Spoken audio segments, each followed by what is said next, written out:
Praise the lord. దేవునికి మహిమ కలుగును గాక. ప్రతిరోజు క్రమం తప్పక వాగ్దానాన్ని వీక్షిస్తున్న ప్రతి ఒక్కరికి యేసయ్య నామంలో శుభవందనములు. సబ్స్క్రైబ్ చేసుకుని అనేక మందికి షేర్ చేసి దేవుని మాటల ద్వారా బలపరచండి. ఈ దినమునకై ఏర్పాటు చేయబడిన దేవుని వాగ్దానము ద్వితీయోపదేశ కాండము 32వ అధ్యాయము 39వ వచనము. ఇదిగో నేనే దేవుడను, నేను తప్ప వేరొక దేవుడు లేడు. మృతి నొందించువాడను బ్రతికించువాడను నేనే, గాయపరచువాడను స్వస్థపరచువాడను నేనే, నా చేతిలో నుండి విడిపించువాడెవడును లేడు. See now that even I am he, and there is no God with me. I kill and I make alive, I want and I heal. Neither is there any that can deliver out of my hand.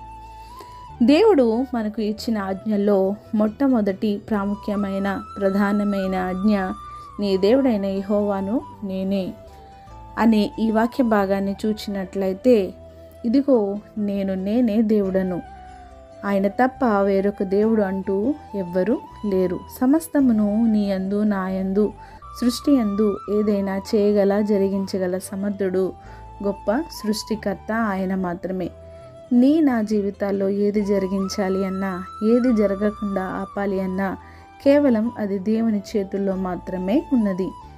ఆయనే గాయపరచువాడు, స్వస్థపరచువాడు, ఆయనే బ్రతికించువాడు, మృతి నొందించువాడు.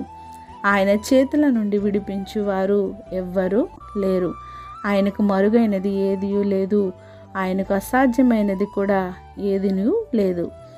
దేవుడు సెలవిచ్చేది ఏమనగా, నేను తళతళలాడు నా ఖడ్గమును నూరి నా చేత న్యాయమును పట్టుకొని ఎడల నా శత్రువులకు ప్రతీకారము కలుగ చేస్తాను అని, నన్ను ద్వేషించు వారికి ప్రతిఫలం ఇచ్చువాడను నేనే అని.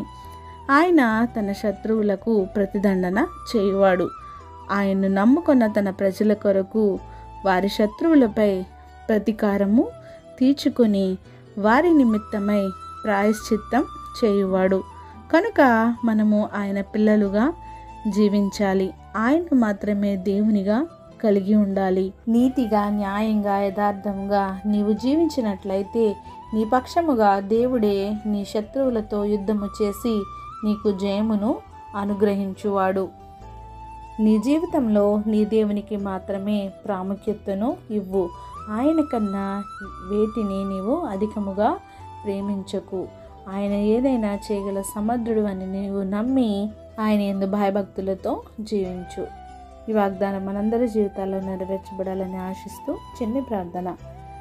మమ్మల్ని అతి మిక్కిలిగా ప్రేమించిన మా ప్రియ పరలోకపు తండ్రి, మీరిచ్చిన వాగ్దానంకే వందనాలు దేవా.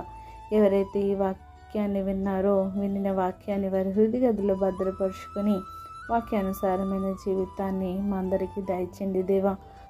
మీరిచ్చిన ఆజ్ఞల్లో మొట్టమొదటి ఆజ్ఞను తండ్రి ప్రభా, మీరు తప్ప వేరొక దేవుడు లేరని సెలవిచ్చిన దేవా.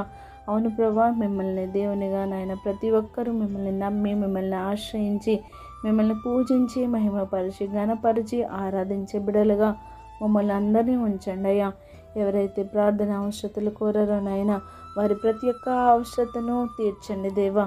అనేక సమస్యలతో, అనేక ఇబ్బందులతో, అనేక శ్రమలలో, కష్టాల గుండా ప్రయాణిస్తున్న ప్రతి ఒక్క బిడ్డని ఈ సమయంలో మీరు ఓదార్చండి అయ్యా. వారిని లేవనెత్తండి అయ్యా. పడిపోయిన వారిని, దీనులను, దరిద్రులను లేపి నాయన వారిని నిలువబెట్టే దేవుడుగా మీరు నందుకు వందనాలు చెల్లిస్తూ సమస్త ఘనత, మహిమ, ప్రభావములు మీరే ఆరోపించుకుంటారని యేసుక్రీస్తు పరిశుద్ధ నామములో ప్రార్థించి అడిగి వేడుకొంచున్నాను మా తండ్రి. Amen. God bless you all.